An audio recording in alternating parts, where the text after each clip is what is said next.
Instead of wasting hundreds of millions of dollars attacking Trump, we need to come together and focus all of our energy and resources on defeating crooked Joe Biden. We have to do it. We have to get him out. He is a threat to democracy. He really is. He's a threat to democracy.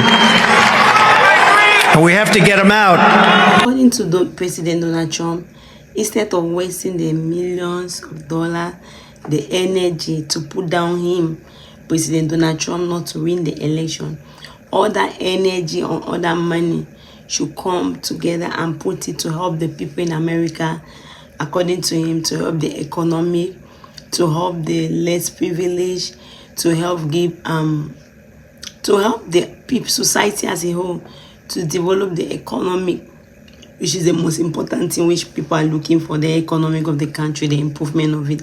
That's what most of the voters care. They don't care much about anything. But most people want to see the economic. They want that person, that leader that is going to make the economic more better for them to live a more better life. So President Donald Trump said that because President Biden is not going to be the better person, he can't do nothing. So let's keep watching. Republican voters want to re-elect President Trump back to the White House. The only Republican in America who has not admitted that to themselves appears to be Nikki Haley, who is still parading around New Hampshire, even though she does not have a clear pathway to victory here, just like she did not in Iowa. That is because voters here in New Hampshire realize that Nikki Haley is more of a Democrat than a Republican. Her campaign is funded by Democrat donors. Her staffers are former Democrat lobbyists, and her campaign is specifically targeting formerly Democrat voters to turn out and vote in tomorrow's primary. Here at the Trump campaign, we are heavily focused on turning out Republican voters and common sense independents who want to secure our border, rebuild our American economy, reinvest in our domestic energy industry to bring down the cost of utility bills here in our great state, and to also restore peace around this globe. And so there are not enough Democrats in this Republican primary tomorrow for Nikki Haley to be successful. So we're very confident that those votes from Governor DeSantis and also Vivek Ramaswamy will come over to President Trump. We encourage those voters to get out tomorrow to send a very clear and strong message, just like the people of Iowa did, that we will nominate President Trump as our Republican nominee. New Hampshire is coming tomorrow, and we could see President Donald Trump, his campaign is going on, and we could see his supporters are supporting him. We could see here they are trying to talk about that Nikki Haley cannot do nothing, that everyone have already accepted the fact that President Donald Trump is the best candidate, apart from one person who is called Nikki Haley. So according to them, Nikki Haley is the one who is confused. Most of her people who are supporting her are Democrat. Most of people who are supporters, they are Democrat that are supporting Nikki Haley. So how can Nikki Haley be fighting? How can she want to fight to compete with, let's say she win, how will she compete with Biden? So mostly, obviously, because most of the people, according to them, who support her are from Biden. She's elected for the Republican, for candidate as a Republican. Obviously, President Biden will win without too much trouble, because most of the supporters of her are Democrat. So basically, they asked her to step down. So they are encouraging the people of New Hampshire to go out tomorrow and vote.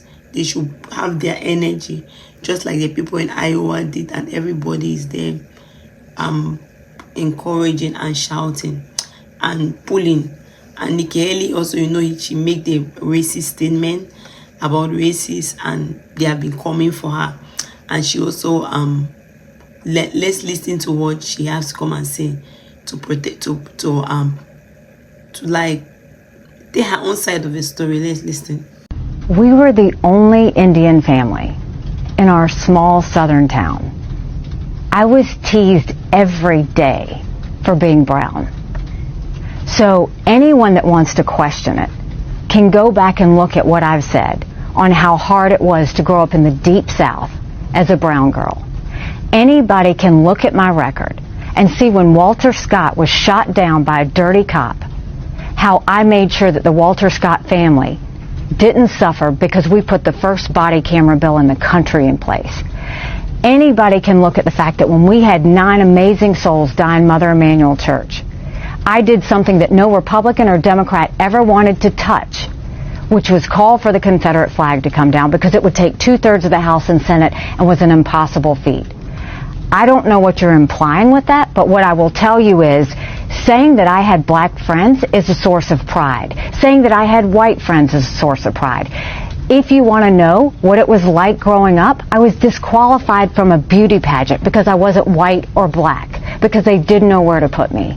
So look, I know the hardships, the pain that come with racism. It's the reason that I fight bullies every day when it comes to racism, anti-Semitism, or hate, and I always will. If I didn't mention slavery on that day, it's because that's an automatic. There's always been, the Civil War's always been known about slavery. According to Nikki Haley, she grew up in that community that her family was the only Indian family. So she knows what it means to be racist. She suffered. She was discriminated. She was being neglected because as a brown-skinned girl, no one wanted to associate with her. She didn't have a lot of friends. Even in the beauty pageant, she said she was even disqualified. They didn't know where to put her. They didn't know where to put her. If she was black or she was white. So she was just in the middle. So she suffered emotional trauma of being a brown-skinned girl. She is the one that she have done a lot of stuff that even a Republican or Democrat could not even do. So she went ahead and was saying all those things that she knows what it means to be racist. She knows what it means she knows what racism is. And she knows that racism was being called, the civil right was being called because of racism.